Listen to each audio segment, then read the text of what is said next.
Hey everyone, it's Melissa, and I'm uploading my second video for Math Foundations or Foundations of Math for a particular problem. And one of the very first problems that, or assignments that we had was to upload a video of ourselves and how we would teach a particular problem. You just had to pick which one.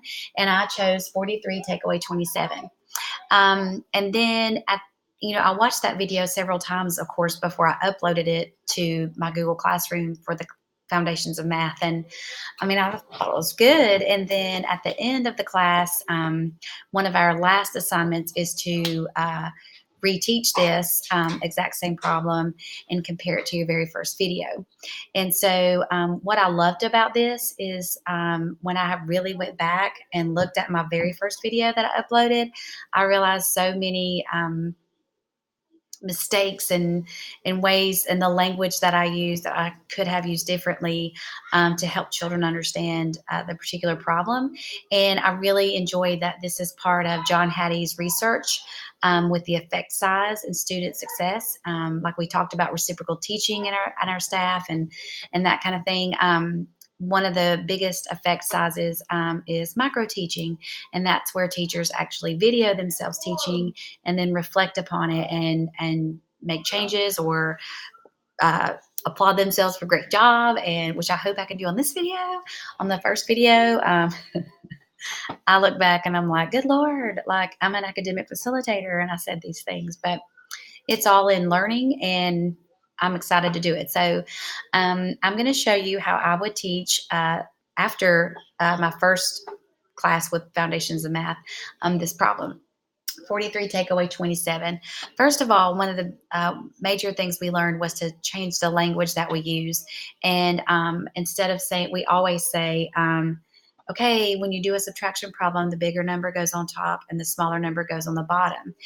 And in essence, when we do those things, that language kind of hinders upper grade math when they get into fifth, sixth, seventh, eighth, ninth grade, on up into algebra. And we, as an elementary teachers, we using that language kind of gives them, it's not wrong, but it messes up what they have to teach on upper grades with, if we say negative numbers or integers, because we've always taught things like, and I said this in my first video, well, we say we have 3 and we cannot take 7 from 3. In actuality, we can, and we need to teach children some of these strategies so that it will solidify their upper grade math. So when they get into negatives and integers, they're not gonna it's not gonna be confusing. So what I want to do is first show you with base 10 blocks. And so I have down here 43. And I definitely want to put this problem type into a situation. And I'm referring to the addition and situation types that we have in our unpacking documents. And at school, I've blown these up real big for us, so you know what I'm talking about. So I'm going to put this into perspective of this would be a take from result unknown. So I'm going to say Lisa had 43 pieces of candy and she wanted to give Melissa 27 pieces of candy. How many pieces of candy does Lisa have now? And so that lends itself to a situation and something that they can actually think about and work through. So first I'm going to start with base 10 blocks, and I have 40, 10, 20, 30, 40, 41, 42, 43 pieces of candy that Lisa has. And she wants to give Melissa 27. Another language that we need to be using to help our students is workable form. We need to get our numbers into a workable form. So when I see 43, it's not really workable because I have 3 ones and I need 7 ones or 7 pieces of candy to give to Lisa. So how can I do that? I need to make my base 10 blocks into workable form. And we've been working with base 10 blocks a lot. So we know I can take this 10, and you can actually see how it's made up of 10 ones. And I'm going to decompose this 10 into 10 ones.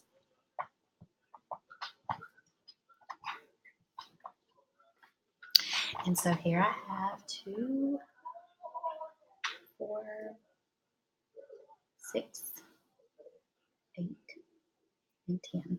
So now I still have the number 43, but it's in a workable form. So I can take away 27. So now I have 3 10s, 10, 20, 30, and I have 13 ones, and that is 43. So now that my number is workable, I can work with it. So I'm going to take away 7 pieces of candy. 1, 2, 3, 4, 5, 6, 7, which leaves me with 6 ones. And now I'm going to take away 20 pieces of candy, not 2, but 20, because Lisa wanted to give me 27 pieces of candy. So I'm going to take away 2 10s because I know 2 10s is the same thing as 20 because 10 ones plus 10 ones is 20. So I'm left with 1 10 and 6 ones, which is 16. And so that's how I can solve that problem with base 10 blocks.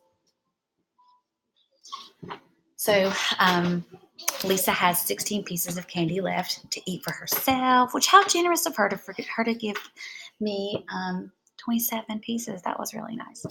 So another way I want to show you how a different subtraction strategy you can teach with children to help them make the number into a workable form without saying we can't take 3 or we can't take 7 from 3.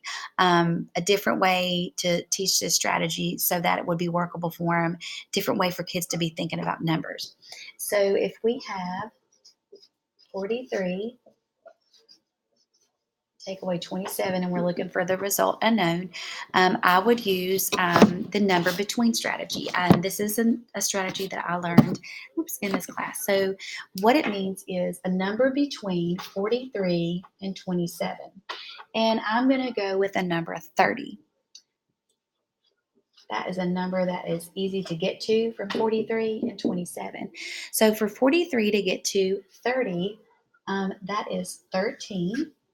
And for 27 to get to 30, that's 3.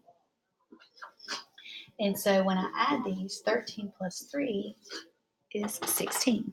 So that's just a different strategy. It's actually showing how addition and subtraction, how they go together and how they work together to solve problems. So I really like that one. The next one I want to show you is with negatives. So here we go. Making sure you can see. Okay. I'm going to do it down here. Okay, so we have 43, take away 27. And here is where in the problem before, or the video before, I said we have 3, we can't take 7 from 3, but I want to show you how you can. And when we look at a number line, I'm just going to do the 3 and the 7. Then we have 0, 1, 2, 3, 1, 2, 3. We'll make it go a little bit further. -4. I'll make this one go 4. So if I start at 3 and I'm taking away 7, so I'm going to go 1, 2, 3, 4, 5, 6, 7. So my answer is -4. So 3 take away 7 is actually -4. Okay, and now I'm going to say 40 take away 20. I could even put that in expanded form if kids are having trouble with that. So it's not just 4 take away 2, it's 40 take away 20, and that's actually 20. And so 20 take away 4 is 16. And so these are different ways to get this situation take from result unknown, but showing different strategies and using different language to get our numbers into workable forms so that we're not saying the big number goes on top, the smaller number goes on the bottom, and you can't take 7 from 3. Just those kind of myths that prove that give children harder times in upper grades. The upper grades they go, especially dealing with negatives and integers. So anyway, this is how I would teach this problem after Math Foundations. So enjoy.